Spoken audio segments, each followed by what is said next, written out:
Literature Out Loud, Sonnet 114 by William Shakespeare.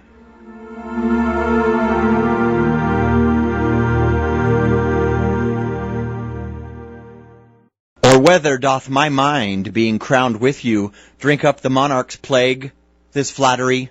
Or whether shall I say, mine eye saith true, and that your love taught it this alchemy, to make of monsters and things indigest such cherubins as your sweet self resemble, creating every bad a perfect best, as fast as objects to his beams assemble?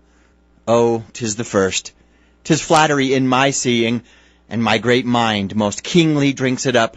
Mine eye well knows what with his gust is greeing, and to his palate doth prepare the cup. If it be poisoned, 'tis the lesser sin that mine eye loves it, and doth first begin.